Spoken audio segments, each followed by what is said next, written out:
For this and more teaching moments at BT's Pilates blog, look in the notes below. Down. Great. 7 of us. 7 of us here and 2 online. We've got a quorum.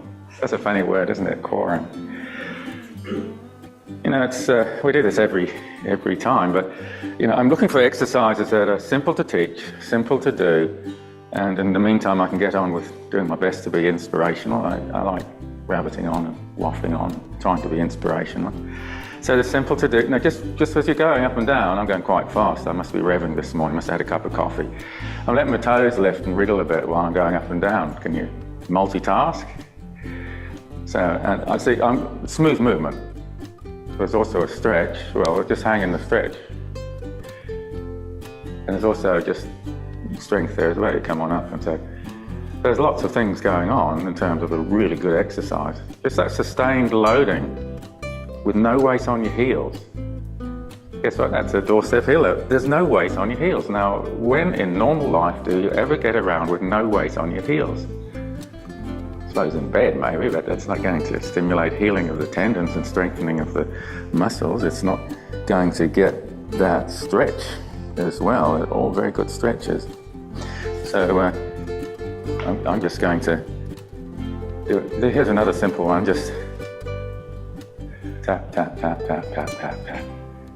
Now we're warming up the sole of the foot with that kinetic energy being slapped into you. And the other side. But we're also warming up the motor control. We sort of die at the periphery. That's a bad way of putting it, isn't it? Like things die back from the periphery, just like a plant. That's the furthest away from your brain down there. Gets the blood flowing. So you think you can imagine, well, if that muscle in the calf is your second heart, it's pumping the blood back up, and it's, well, President Trump might have varicose veins. They have a funny name for that now. They've got to give it a technical name, don't they? Varicose veins become venous insufficiency. He's got varicose veins if you don't want to look at his legs. But you know, just do your best to, because there's scars and the little valves in the veins are lost, and but we're encouraging the best function we can out of a damaged part. If we had varicose veins, that's what it is. Yeah, varicose veins. So stand on one leg, heel off the ground.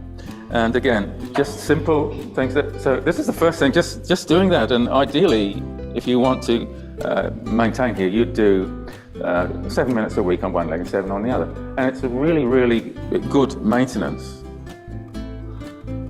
And you think of the problems it solves, it's going to go a long way to solving the cartilage pain in the inside of the knee. It's going to help with the dropped ankle, with the flat foot. All right, so we can add on the icing on the cake. So tilt your foot so both left and right side of both feet on the ground. Your ball of big toe might want to come off. And curl your toes in and pull backwards. Well, you pull backwards on the foot that you land anyway. And we curl the toes in. Tilt the foot so it's equal both sides. So you go grip, grip, grip. How are we holding out? Grip, tilt the foot. Switching over, just lift to the other foot, tilt the foot. So if you think the ball of the big toe is not quite there on the ground, tilt the foot and get it on. Tilt the foot and grip.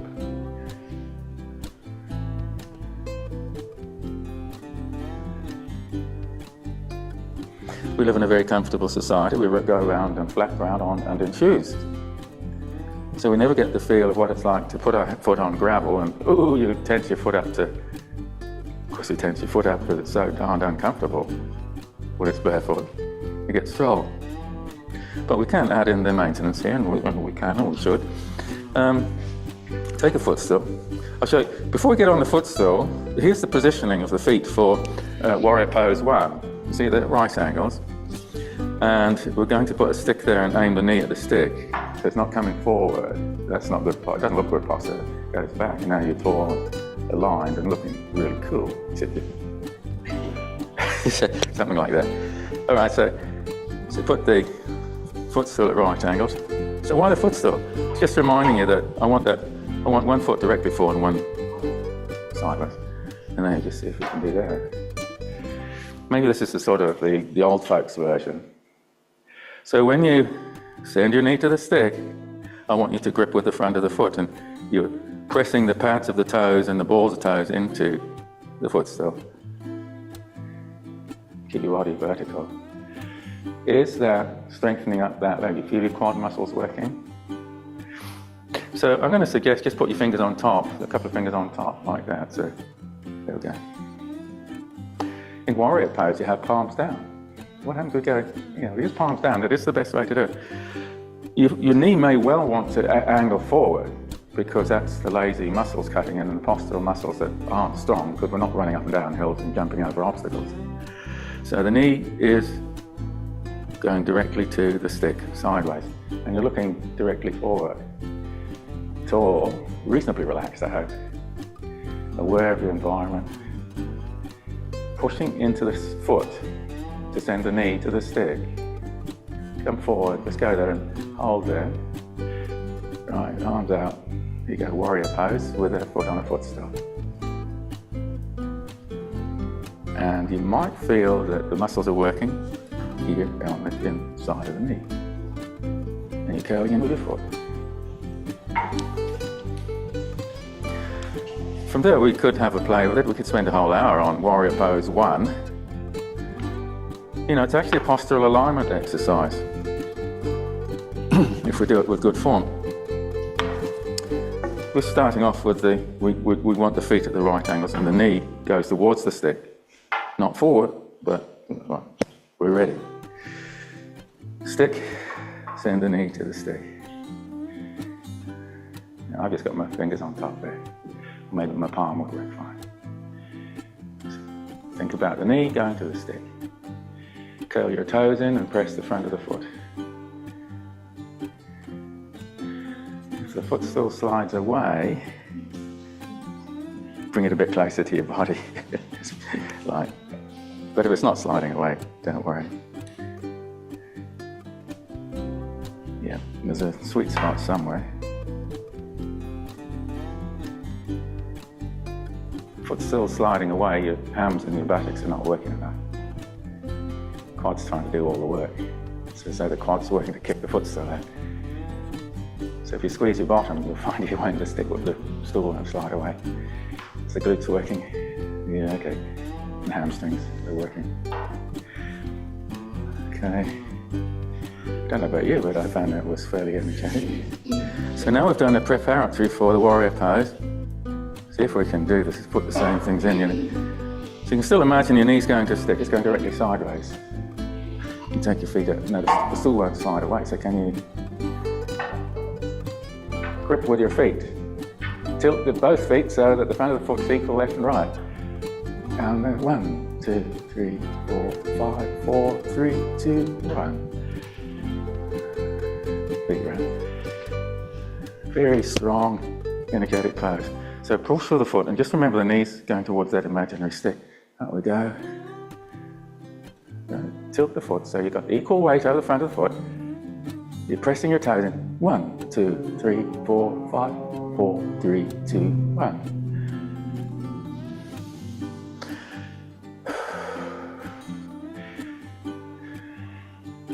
Run on the spot. Don't run too far. No, just running on the spot. A bit faster. Now you have to work out how to be tall and relaxed to go a bit faster. Are you landing on the center of your heel? It's like Blue's Clues. If you ever were with me at Tokeno, you might remember singing the song. We are taking a letter because it's fun to do. Blue's Clues. Center for heels. Okay, sit in the wall, toes up. Again, it's simple. I'm looking at things that are simple, so I can give you this inspirational message along the way. I hope you think it's inspirational. Toes up and wide. Maybe take your fingers, fan them up and wide as well. Head on the wall. I'm going to go down for a 1, 2, 3, 4, 5, 4, 3, 2, 1. Down, down, down. 1, 2, 3, 4, 5, 4, 3, 2, 1. Put your hands behind, push on, off, grab a chair. We're going to do the chair off from the front, the back and the sides. So single-legged ice skater. This is actually similar to warrior pose 3. These are all really strong postural exercises. Now, if your footstool was sliding away, your hamstrings weren't working. They'll be working now. All right, so chest goes down, leg goes up, and there you are. The support knee, you bend it slightly. Now, we'll just practice trying to take one arm off the chair, put it back, take the other off. Checking in again, chest down, leg low. Take both arms off if you can. 5, 4, 3, 2, 1, 1, 2, 3, 4. Hands on the chair coming up. How did we do? I'll get myself in position and I'm going to come up and watch how you do. Other side. So you get the warrior pose 3. It's a great name, isn't it? It's a great inspirational name. Leg up, chest down, and the support knee slightly bent. So you can take, say, your left hand up off the chair, okay, put it back, take right hand up off the chair. And now, if you're good for it, do your best. Take both hands off. I'm going to count, starting now. 1, 2, 3, 4, 5, 4, 3, 2, 1. Congratulations. Did well. If you didn't do well, congratulations. You tried.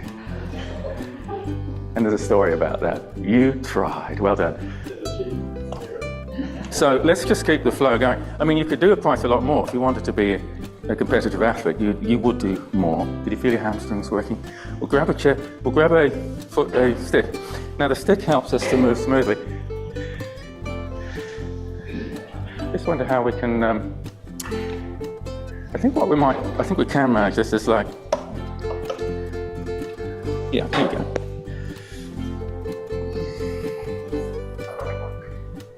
Yeah, okay.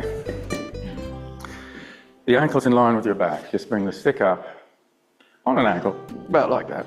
And that's the smooth movement. So you just come on up and back down. If you didn't have a stick, you'd just pretend you got one. Imagine you're really strong and you're powering your way up quite quickly, running up a mountain or jogging up a mountain in slow motion.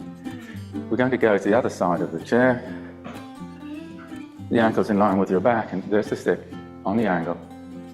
You can feel that's the angle of like the wrist's about in neutral, hasn't got a twist in it.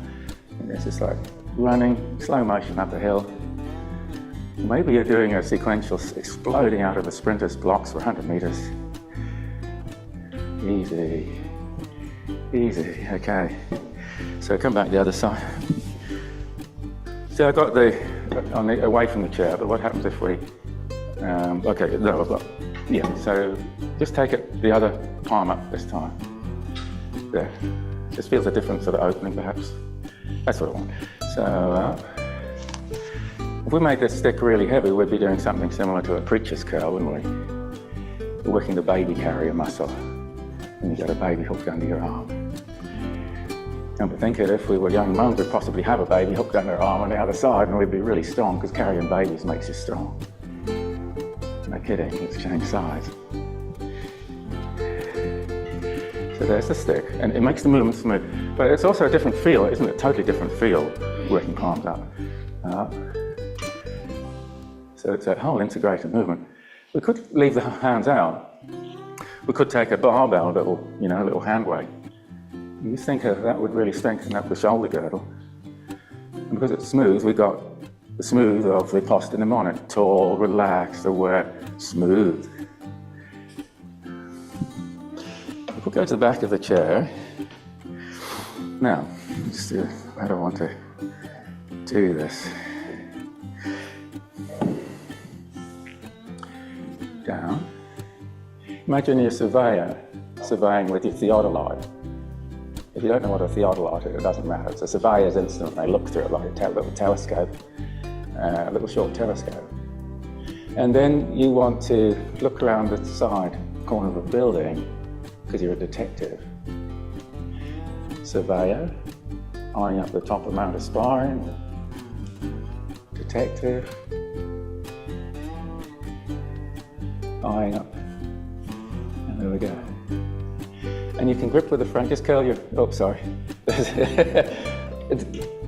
Right, the cue, surveyor, detective, surveyor, detective. And you just tilt your foot and curl with the front of your feet. Now the appropriate surveyor, detective, Tick,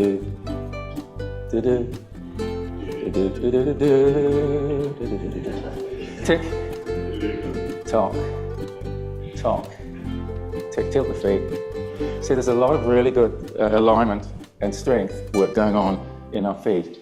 And you might, if you like, to just wriggle your toe. Actually, we'll sit in the chair, and this will be our front-facing one. You might just feel that you've got a lot of blood flow and strength and mobility into your feet and ankles, and you'll be right. Now, this is caterpillar race. Again, it's just something simple we can do in a mat class. There's some very wonderful exercises. Yeah, and just how do you do that? I'm even letting my heel lift a little. But it's like a caterpillar. It's like you curl your toes and you curl your foot, and it drags the heel forward.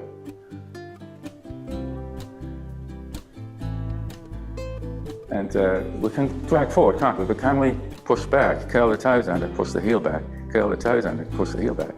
Can you let the toes lift? Toes down, back we go. Toes lift, toes down, back we go. So that's yeah, back. Toes lift, toes curled, back. Toes lift, toes curled, back. We're going backwards now. And there's that silly joke, it's rather unfair. You say more back, the car's got more backward gears than the Italian tank. It's always in retreat. Actually, I think those Italian soldiers had a lot of common sense. They knew that the regime in Italy wasn't worth following, and they didn't want to fight a losing battle anyway. Well, why would you want to? You're fighting for a boss you don't like, and the people are out there killing you. Why do you want to do that? The Italians are not stupid. Yeah, but the rest of us might be. Germans, well, they were keen to keep on fighting. That's ideology for you. You never want to get taken up by one ideology without comparing the ideas of the opposite side. So pull the mat out. And that's true. A judge never looks at, well, I hope he doesn't. A judge never only listens to one side of a story, he gets both sides. Why can't we do that? Toes point back, rocking back. For this and more teaching moments at BT's Pilates blog, look in the notes below.